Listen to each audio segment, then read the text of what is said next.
Hi everybody, here's my weekly news from Panama. We've got one more week until beaches open. Still don't have a surfboard, so there's no chance of me getting arrested for surfing, it looks like. The COVID pandemic here in Panama seems to have peaked and it seems to be on the way down. The numbers that I've been looking at most carefully are the numbers of hospitalised and the numbers in ICU. So far we've been really safe staying here in Panama because it's been managed well enough so that the healthcare system was not overwhelmed. And the really good news is the number of people in hospital has been decreasing from a high of just over 1,500 to last count 730. The number of people in ICU is coming down a little bit. It got to about, I think, 172 a few weeks ago. It's come down now to 144. So that is excellent news. Now, in wondering why these numbers are coming down, I think it's not because of any restrictions the government is imposing, because these numbers are coming down even as restrictions are loosened and more people are out and about. The numbers, therefore, really, logically, can only be coming down because the population who is out and about has reached some level of herd immunity. We don't know how long immunity lasts, but pretty obviously there has to be some level of immunity. If it's not very long lasting, then we could see another really bad second wave. We just don't know enough about this virus yet to know. Probably a really good time in this video to just note that any scientifically illiterate bollocks, anyone who's watched that idiotic, I'm not even going to label it movie, idiotic little piece of video called Plandemic and wants to tell me there's no virus, there's no pandemic, I'm a sheeple, whatever, your comments will be deleted, you will be blocked, just don't waste your time. Yeah. There's a lot of that online. It seems to be, along with this virus spreading, misinformation and conspiracy theories are also spreading, and apparently we can look back in history to another example of this, and it happened during the 1918, 1990 into 1920 Spanish flu pandemic as well. Anyway, so that's the situation with the virus currently in Panama. It's getting better. The government plans to open everything up, is proceeding as per their plan and will continue to do so as long as the numbers stay low. They're particularly looking at the R factor to remain below 1, and it is, and they're also looking at the number of people in hospital to remain steady or reducing, and it is. So it looks like Monday the 28th of September, that's when retail, restaurants and beaches open, and national aviation, that's when copper will begin to fly within Panama as well. So that's the next exciting date, and that's when I'll be able to surf, and I should have a surfboard by then, although it might actually take a little longer because next week Caesar and I have to go into Panama City. We'll be in there just a few nights to do some business related to our visas and stuff. So because, let's see, it was, this week the gender restrictions were lifted and there was no restriction on Caesar and I not being allowed to go out together, so we were allowed to go out together. There's only a curfew in Panama and Panama Oeste, I think also the rest of the country, from 11 p.m. to 5 a.m. Except for full quarantine in Panama and Panama Oeste on Sunday, which is today. So this week we were able to go out together, so we did. Just checking wildlife. We were able to go and visit some of the, well, we didn't visit the beaches, like we drove around, we looked at the access, we looked at the parking situation, just to assess the surf break and to figure out where the closest, best surf break is to us and what tide it might work and what wind we need for it to be offshore, all those good things that you need to know as a surfer. So we've done our reconnaissance of the area so that we're ready to surf when the surfboards arrive.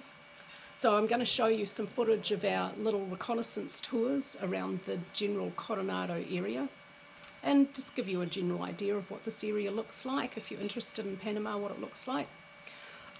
Before I just jump into that, one final random thing I've realised is I'm allergic to insect bites, and here I am living in a tropical country with a lot of insects. So this is not working well for me so far. What I mean by allergic is I get a bite and then the next day, I don't know if you can see this one here, it turns into a giant hive. So it swells up, it gets really hot and hard and itchy, and nothing relieves it except for getting in the salt water. While I'm in the salt water, no problem. So I need to go surfing. So this is my solution. I'm going to lather myself with this stuff every day. I think this is okay because it doesn't melt my nail polish. That's my litmus test for am I going to put an anti-mosquito lotion on my skin if it melts my nail polish? The answer is no, probably not good for my skin. This stuff seems to be okay, so that'll work. Thank you for watching. If you like these videos, subscribe, give it a thumbs up, or not. If you don't like it, give it a thumbs down if you don't like it. I actually don't care. So I'm doing this for friends and family mostly, and those of you who have already subscribed who for some bizarre reason like to watch these videos. Hopefully in another week or so we'll have some surfing to show you. Okay, ciao.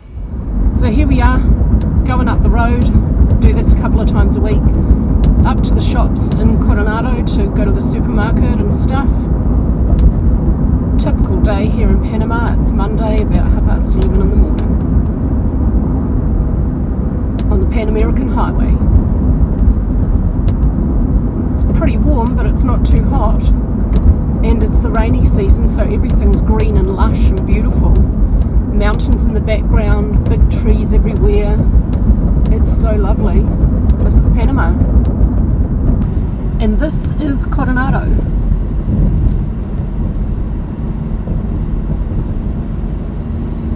Coming up to the shop we're going to go to today is called Reba Smith. It's a small supermarket and they have lots of specialty things, and it's in here.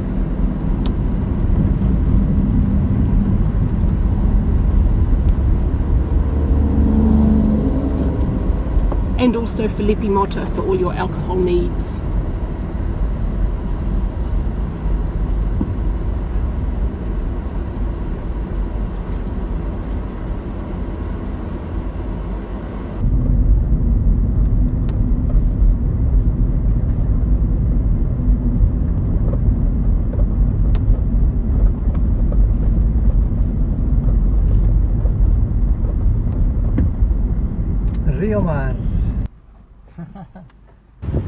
Here we are in Punta Chame. We've driven half an hour from Coronado to come and check this out. Doesn't look like a very good surf beach, it's just got a bit of a shore break. Nice white sand mixed in with grey, but look at what's up here in the high tide mark.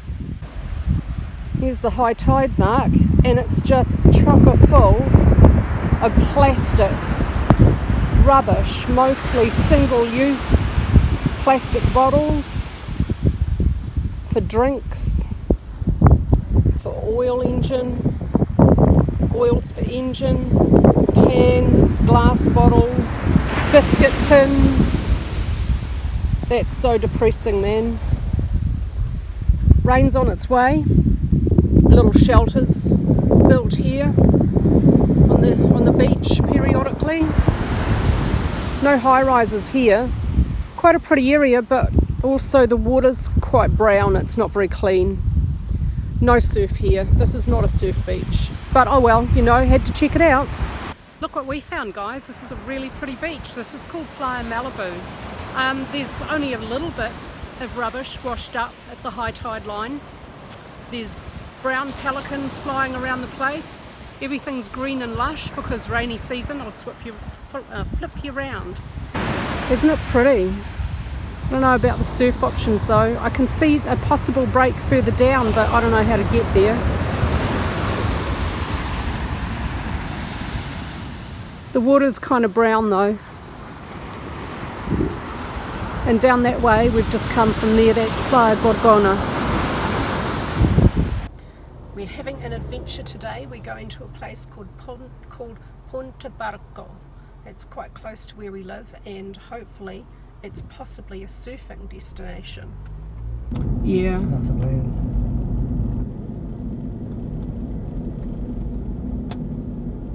Looks like stables for horses there. Via Rocca.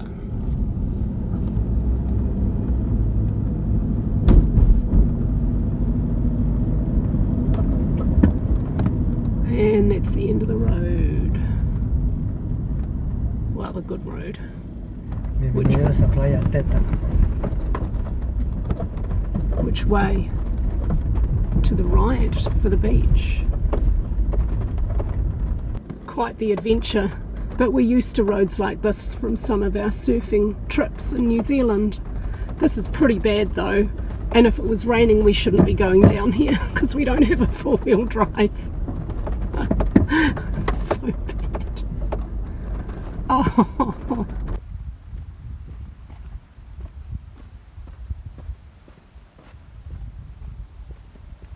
Or is it stand-up paddleboarding? Are they, oh no, surfing. Oh, it's a left. Oh yeah, you good thing. Oh my God, it looks really good too.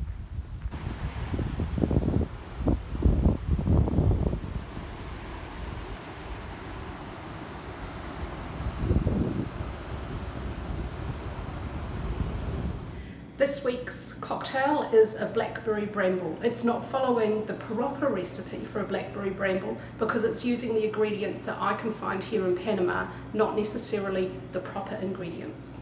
But I did find some blackberry wine. I've got some good quality gin, I've got some lemon juice, preferably it would be fresh, but I don't have fresh lemon.